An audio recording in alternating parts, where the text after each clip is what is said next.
A'udzubillahi minasyaitonirrajim. Bismillahirrahmanirrahim. Assalamualaikum warahmatullahi wabarakatuh. Alhamdulillahirabbil alamin. Shalawatullahil barrir rahim wal malaikatil muqarrabin ala sayyidina wa habibina wa qurrati a'yunina Muhammadin thahal amin wa ala alihi wa ashabihi ajma'in, amma ba'du. Para ikhwan dan akhwat Bagan Batu Hijrah yang kami muliakan, baik yang hadir di majlis maupun yang mengikuti kajian melalui online. Bersyukur kepada Allah Subhanahu wa taala, salawat dan salam kepada baginda Rasul sallallahu alaihi wasallam.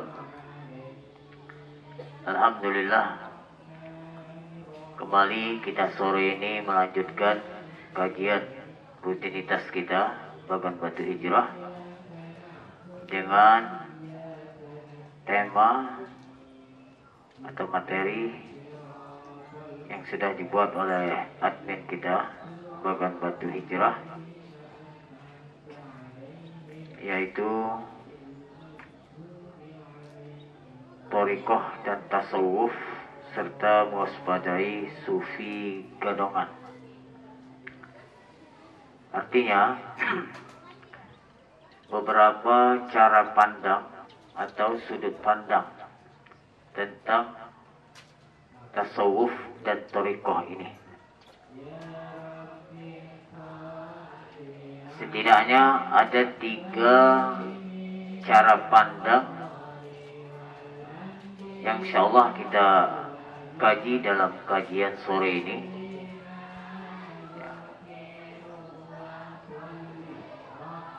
Dan bagaimana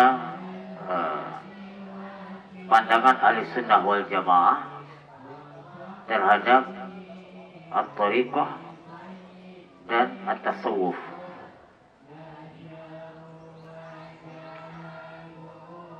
Pandangan pertama ini berlebihan atau yang disebut dengan al-ghulu fi tasawuf. Jadi menurut mereka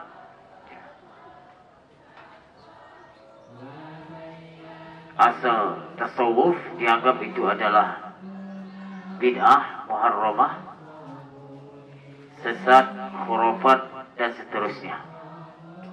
Ini pandangan yang pertama. Yang kedua, terlalu ceroboh sehingga mereka mengatakan bahwa kullu man yad'i annahu sufi yusaddaq. Jadi menurut kelompok kedua ini, setiap orang yang mengaku sufi dibenarkan, walaupun menabrak hadis, bertentangan dengan syariat, bertentangan dengan Islam. Yang penting dia mengaku sufi. Menurut paham kedua ini, katanya itu dibenarkan. Ini juga keteledoran.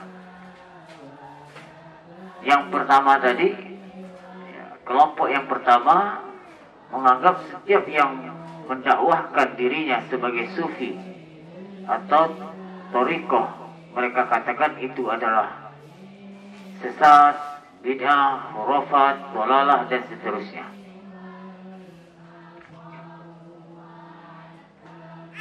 Oleh karena itu, istilah mereka ada yang mereka namakan tasawuf akhlaki, wa tasawuf sunni, wa tasawuf falsafi.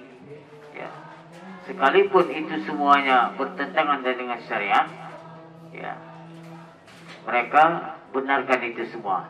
Nah, jadi kedua kelompok ini yang menganggap bahwa thariqah dan tasawuf itu adalah bid'ah, sesat, khurafat, ini juga salah. Yang ceroboh yang mengatakan bahwa setiap orang yang mendakwahkan dirinya sebagai sufi atau pengamal thariqah itu dibenarkan walaupun bertentangan dengan agama, ini juga ceroboh, ini juga salah. Nah, kita berada di tengah-tengah, al-wasat.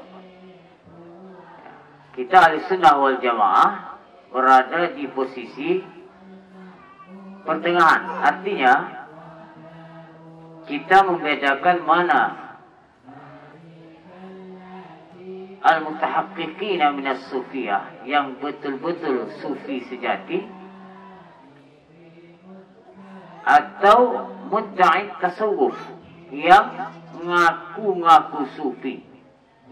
Nah, jadi oleh karena itu kita harus bisa membedakan mana sufi yang sejati dan mana yang sufi gadongan, sufi yang ngaku-ngaku sufi tapi tidak betul. Nah, ini yang harus kita pelajari.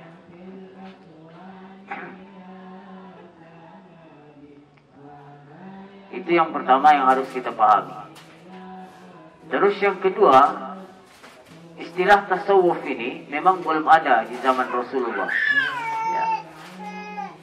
Jadi zaman Nabi belum ada istilah at-tasawuf, itu belum ada. Secara nama itu belum ada.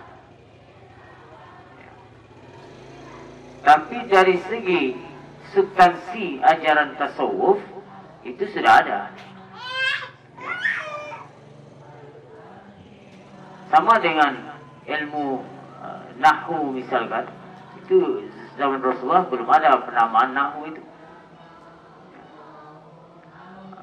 Jadi dari segi nama istilah tasawuf memang belum ada di zaman Nabi. Maka kelompok yang pertama tadi mereka mengatakan bahwa tasawuf, thariqah itu kata mereka itu adalah dolalah, adalah khurafat, adalah sesat dan seterusnya.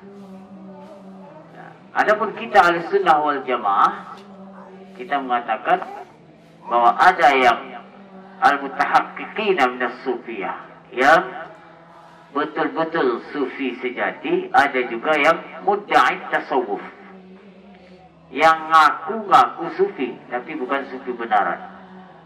Jadi yang ngaku-ngaku sufi ini tidak benar. Tapi kalau memang dia sufi sejati, ya, maka itu kita akui. Ya, seperti Imam Al-Junaid Al-Baghdadi, Imam Ahmad Ar-Rifai, ya, Imam Syekh Abdul Qadir Al-Jilani. Ya.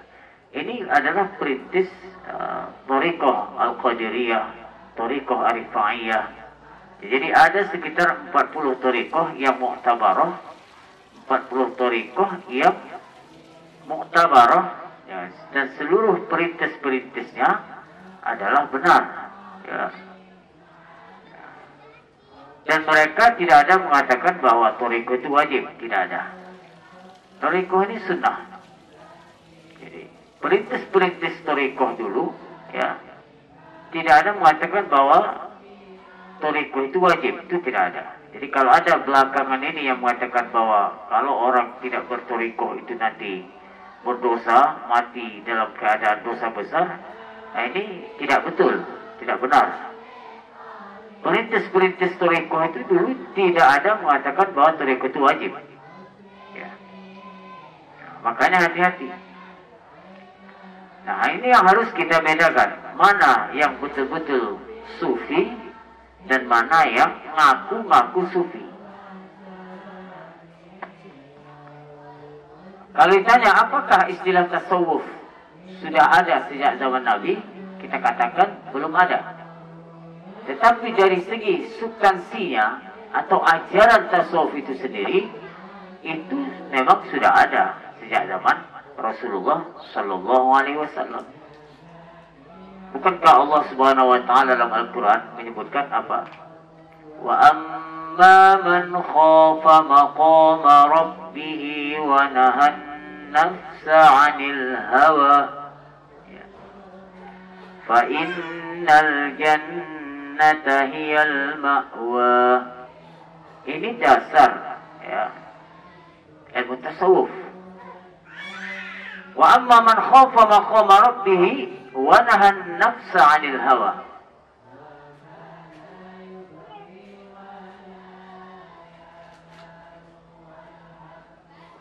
Ya. Jadi orang yang ingin mendapatkan surga sebagai tempatnya nanti, maka dia nahan nafsa 'anil hawa. Mereka menahan nafsunya dari keinginan-keinginan yang tidak harus diikuti. Jadi para sufi itu, orang-orang tasawuf, para sufi, mereka tidak mengharapkan bermewah-mewah, tidak. Tetapi mereka ingin melatih jiwa mereka supaya ya, bersifat zuhud. Nabi Sulaiman alaihissalam, ya, kekayaan beliau luar biasa. Bainal masyriq wal maghrib, ya, timur dan barat kekuasaannya. Ya, Nabi Sulaiman alaihissalam, beliau memotong ribuan kambing setiap hari. Beliau bagikan dagingnya ke masyarakat, ke orang-orang miskin, orang fakir. Sementara beliau sendiri makan apa? Makan asyair, makan gandum yang kasar, dan minum susu yang masam. Bukan dia mengharamkan makan-makan yang lezat, tidak. Tetapi beginilah para aulia, para wali-wali Allah, para sufi-sufi yang sejati itu, mereka ingin melatih jiwa mereka supaya zuhud terhadap dunia. Jadi mereka tidak mengharapkan. Ya. Nabi Isa alaihissalam, kalau kita baca sejarah beliau, nggak punya rumah. Ya. Nabi Isa alaihissalam, di mana dia bertemu dengan waktu malam, di situlah dia tidur. Terkadang dia tidur di masjid, terkadang dia tidur di pinggir sungai, terkadang tidur di hutan. Dan beliau terkadang makan makanan yang bisa dimakan, tumbuh-tumbuhan yang ada di hutan itu. Pakaian beliau dari suf, ya, suf itu kulit binatang, itu yang dipakai oleh beliau. Ya. Bukan yang sudah ditenun, yang sudah diolah, tidak. Inilah kezuhudan Nabi Isa alaihissalam. Beliau enggak punya rumah. Makan di mana dia menemukan makanan-makanan di hutan itu yang bisa dimakan, beliau makan. Ini Nabi Isa alaihissalam. Begitu juga dengan Nabi kita, Nabi Muhammad sallallahu alaihi wasallam. Ya. Diriwayatkan marra syuhur, berlalu berbulan-bulan, tidak terlihat asap keluar dari rumah baginda Rasulullah sallallahu alaihi wasallam. Artinya apa? Artinya beliau enggak masak. Beliau makan kurma, tamar, zam-zam, tamar, kurma, zam-zam, kurma, zam-zam. Ya. Begitulah sifat, ya, para wali-wali Allah, para nabi. Mereka zahid di dunia. Ya, mereka bersifat zuhud terhadap dunia. Nabi kita Nabi Muhammad alaihissalam tentunya sebagai suri teladan kita. Satu ketika Sayyidina Umar sampai menangis melihat baginda Rasulullah sallallahu alaihi wasallam yang tidur di atas pelepah kurma, sehingga kelihatan berbekas di badan beliau, ya, dari anyaman kurma tersebut. Maka Sayyidina Umar menangis melihat Rasulullah. Ya Rasulullah, tadzakartu, saya teringat, ya, raja-raja Persia, raja-raja Romawi, mereka tidur di atas kasur yang empuk. Mereka berpakaian yang luar biasa. Sementara Anda ya Rasulullah tidur di atas pelepah kurma. Ya, apa kata Nabi?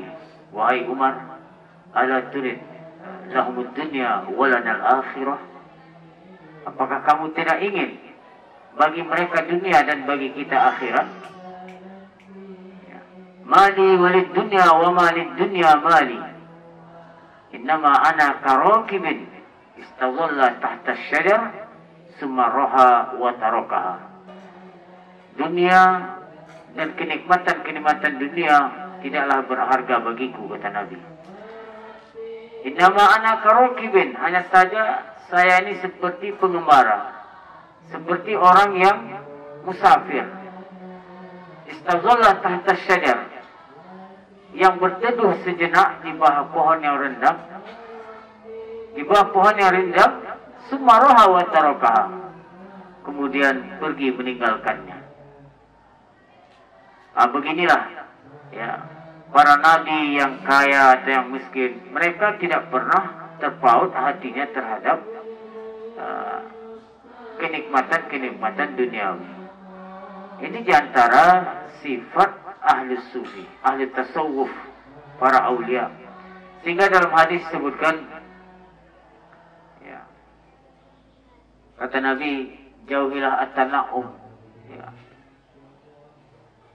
Fa inna ibadallah laisa minal mutana'imin. Maka hamba-hamba Allah yang sempurna imannya, ya, mereka tidak mau bermewah-mewahan. Jadi mereka ketika bersifat seperti ini, bukan mereka mengharamkan makan yang enak atau pakaian yang bagus, tidak. Tapi mereka hanya melatih jiwa mereka, mendidik jiwa mereka supaya nafsu itu tunduk. Ya. Sehingga para aulia, para wali-wali Allah itu, ya, baru mereka sampai kepada derajat wilayah setelah berjuang keras melawan hawa nafsunya. Ada yang mengatakan jahadun nafsi arba'ina sana fastaqamat. Setelah 40 tahun, setelah 20 tahun saya bermujahadah melawan hawa nafsu, barulah nafsu itu tunduk kepadanya. Ini sifat para wali, para nabi. Para ikhwan dan akhwat yang dirahmati Allah Subhanahu wa taala.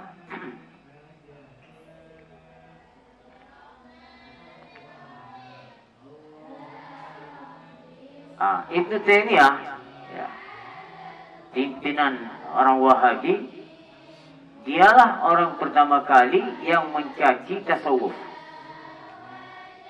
Ya. Itu Ibnu Taimiyah. Ya. Dialah yang pertama kali yang mencela habis-habisan at-tasawuf ini. Tapi ketika dia melihat Imam Junaid al-Baghdadi, dia hanya mengatakan apa? Ibnu Taimiyah mengatakan tentang Junaid al-Baghdadi, beliau adalah pimpinan, ya, pimpinan. Imam Junaid al-Baghdadi ini adalah Sayyidu Taifah as-Sufiyah, pimpinan para sufi di masanya. Ibnu Taimiyah mengatakan terhadap beliau apa? Imamul Huda.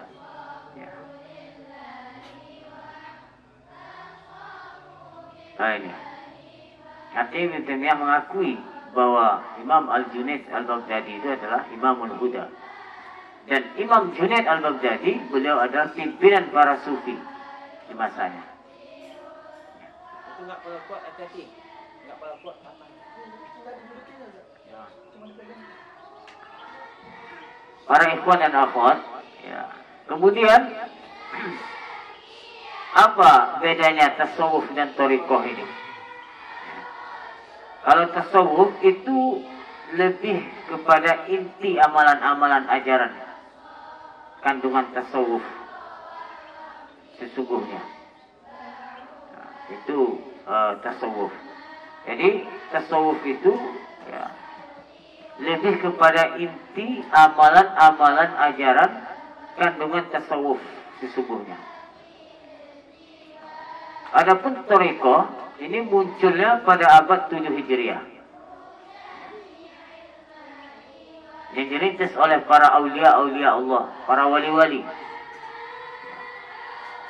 Seperti Imam Ahmad Ar-Rifai, Syekh Abdul Qadir Al-Jilani, dan para perintis thariqah yang lain.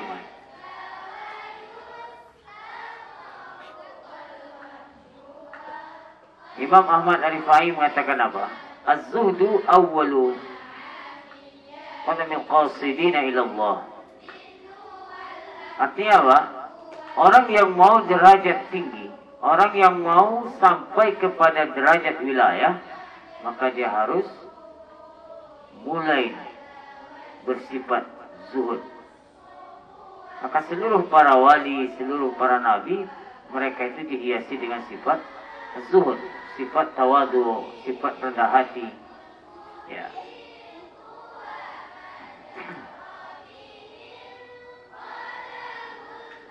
Nah, kemudian perlu kita ketahui juga, poin yang ketiga, seorang tidak akan bisa sampai kepada derajat wilayah, kepada derajat kewalian, kecuali telah mengamalkan syarat-syarat yang bisa menghantarkan kepada derajat wilayah tersebut. Ya. Jadi nggak asal-asalan. Apakah kalau dia sudah zikir sampai 500.000 per hari, dia akan sampai kepada derajat wali? Belum tentu. Ya. Karena untuk sampai kepada derajat wali itu ada syarat-syaratnya. Tidak cukup hanya sekedar memperbanyak zikir dan tak tahu ilmunya. Enggak cukup. Makanya Imam Syafi'i katakan apa? Mattakhadallahu waliyan jahila. Ya, Allah tidak akan menjadikan seorang wali itu dari golongan orang bodoh. Bodoh terhadap ilmu agama, bodoh terhadap syariat. Ya. Nah, maka apa yang pertama kali di antara syarat untuk sampai kepada derajat wilayah itu adalah al-iman. Beriman kepada Allah dan Rasulnya dengan sebenarnya. Ya. Kalau dia akidahnya rusak, akidahnya sesat, ya, enggak akan bisa sampai kepada derajat wali. Maka harus imannya benar, harus memahami dasar-dasar ilmu akidah, harus dia belajar ilmu ad-din ad-dururi, ilmu agama yang pokok. Ya. Jadi nggak cukup hanya memperbanyak zikir, terus nggak tahu syarat rukunnya sholat, syarat toharoh yang benar. Dia nggak paham itu, hanya zikir saja, ya, nggak akan bisa sampai kepada derajat al-wilayah. Nah, kemudian setelah itu dia harus wayajtanib kulla anwa'il kufur. Ya. Setelah imannya sudah benar, dia juga harus menjaga keimanan dan keislamannya. Artinya apa?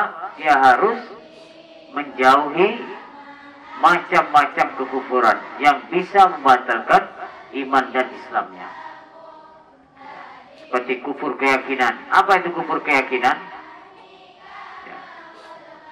Keyakinan yang rusak, keyakinan yang sesat, itu bisa menyebabkan seseorang keluar dari Islam atau batal imannya. Seperti dia meyakini Tuhan itu bersifat lemah, atau dia meyakini Tuhan itu nyatu dengan alam ini, ya, yang disebut dengan wahdatul wujud atau hulul, ya. Dan ini biasanya terjadi kepada sufi gadongan tadi, yang ngaku-ngaku sufi. Sebagian mereka meyakini apa? Katanya Tuhan dan alam ini nyatu, ibarat air sama es, nggak bisa dipisahkan. Jika mereka mengatakan tembok Allah, pohon kayu Allah, rumah Allah, ini ulul. Allah itu nyatu dengan sebahagian hambanya. Katanya Tuhan itu nyatu pada gurunya, mursyidnya. Nauzubillah. Wahdatul wujud dan hulul ini dua-duanya keyakinan yang sesat. Maka hati-hati. Kalau kita mau mengamalkan thariqah, belajar ilmu thariqah, maka harus berkuatkan dulu, ya, ilmu akidahnya, ya. Kuatkan dulu ilmu syariatnya, ya. Karena zikir pun ada ilmunya, ada tata caranya. Tidak bisa kita ini ikut-ikutan, ya. Nah, ini yang harus kita pahami. Terus apa lagi yang bisa mengantarkan seseorang kepada derajat wilayah? Adal wajibat wajtanabal muharramat. Ya. Melaksanakan semua kewajiban yang Allah wajibkan dan menjauhi semua yang diharamkan oleh Allah Subhanahu wa taala. Wa aktsara minan nawafil, dan memperbanyak amalan-amalan sunnah. Ini kriteria ya, wali-wali Allah Subhanahu wa taala.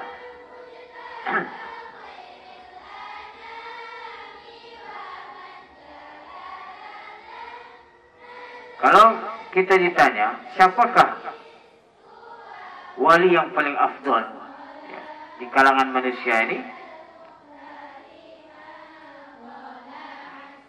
Ada tingkatan-tingkatannya. Maka Abu Bakar As-Siddiq, kemudian Umar bin Khattab, Utsman bin Affan, baru Ali bin Abi Thalib. Tetapi ingat, afdalul makhlukat. Ya.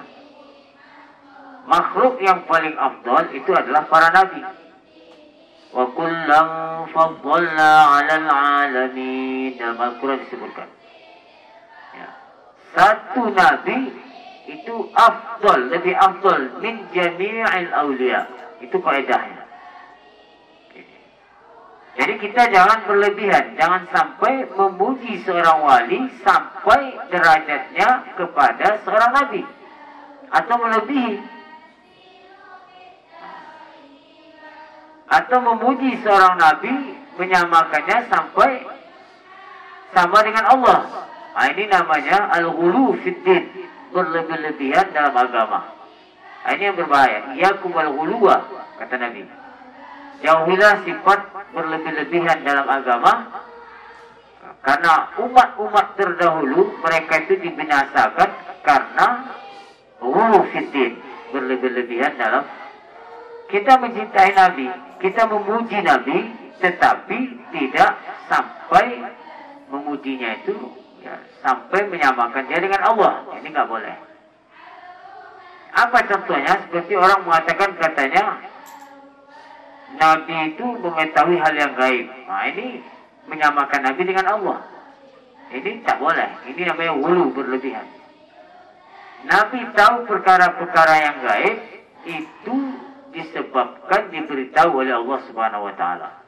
Adapun perkara yang gaib tidak ada yang mengetahui kecuali Allah Subhanahu wa taala. Kita mencintai para wali, tetapi kita tidak boleh memujinya sampai derajatnya dengan Nabi. Itu nggak boleh. Nah, ini yang harus kita pahami. Ya. Kalau para nabi mereka itu maksumun, terpelihara dari kekufuran, dosa kecil, dosa besar, dosa kecil yang ada unsur kehinaan jiwa, baik sebelum menjadi nabi ataupun setelah menjadi nabi. Ya. Adapun para wali, ya, wali itu maksum minal kufur,